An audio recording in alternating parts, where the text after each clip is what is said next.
നമ്മൾ ദിവസം ഉപയോഗിക്കുന്ന തേന് പ്യൂർ ആണെന്ന് എത്ര പേർക്ക് ഉറപ്പുണ്ട്? ഈ വീഡിയോ മൊത്തം കണ്ടു കഴിയുമ്പോൾ തന്നെ നിങ്ങൾ തേൻ മേടിക്കുന്ന രീതി മൊത്തം മാറ്റിക്കളയും. എന്റെ കസിന് അടുത്തിടെ പുറത്തോട്ട് പോവാണേ. ആസ് എ ഫുഡ് ബ്ലോഗർ എന്റെയിലാണ് അവൻ ഹണി മേടിക്കാൻ ഏൽപ്പിച്ചത്.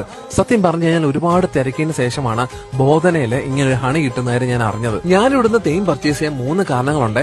ഒന്നാമത്തെ കാര്യം, ഇവര് തന്നെ തേനീച്ച കൃഷി പഠിപ്പിച്ച് അവിടുന്ന് തന്നെ വിളവെടുക്കുന്ന തേനാണ്. രണ്ടാമത്തെ കാര്യം, ഇവിടുത്തെ ഡിഫറെന്റ് വെറൈറ്റീസ് തേൻ കണ്ടിട്ടാണ് എനിക്ക് ഇവിടുന്ന് ഏറ്റവും ഇഷ്ടപ്പെട്ടത് ചെറിയ ഹണിയും മിക്സർ ഫ്രൂട്ടും ആയിരുന്നേ. ലാസ്റ്റ് കാര്യം എന്ന് പറഞ്ഞാൽ ഇവിടെ ഡിഫറെന്റ് വെറൈറ്റീസ്, അതായത് കസ്റ്റമൈസ്ഡ് ഹണിയുടെ ഹാമ്പേഴ്സ് കിട്ടും കേട്ടോ. അതൊരു ഭയങ്കര സംഭവമായിട്ട് എനിക്ക് തോന്നിയത്. ഞാൻ ആദ്യമായിട്ട് കാണുമായിരുന്നു. തേനെന്ന് പറയുമ്പോൾ നമ്മുടെ പ്രകൃതിയിൽ മനുഷ്യന് ലഭിച്ച ഏറ്റവും വലിയ വരദാനമാണ് തേനും തേനീച്ചയും. അതെ, ലോകത്തിലെ ഏറ്റവും വലിയ വരദാനമായ ഈ തേനീച്ചയുടെ തേൻ ശുദ്ധമായി കിട്ടാൻ നിങ്ങൾ വേറെങ്ങും പോണ്ട, നമ്മുടെ തിരുവല്ലയിലുള്ള ബോധലയം വന്നത് നോക്കിയാൽ മതി. അതുകൊണ്ട് തന്നെ ഇവിടുത്തെ ഹണി ലെഗസിയുടെ ഒരു കോംബോ നിങ്ങൾക്ക് ഗിഫ്റ്റ് കൊടുക്കാനും നിങ്ങൾക്ക് സർപ്രൈസ് ആയിട്ട് ആൾക്കാർക്ക് കൊടുക്കാനും പറ്റിയൊരു ഐറ്റമാണ്. ഇതിന്റെ ലൊക്കേഷൻ വരെ നമ്മുടെ തിരുവല്ലയിലുള്ള ബോധനയാണ്. നമ്പറും ഡീറ്റെയിൽസും എല്ലാം ഞാൻ കമന്റിൽ കൊടുത്തേക്കാമേ.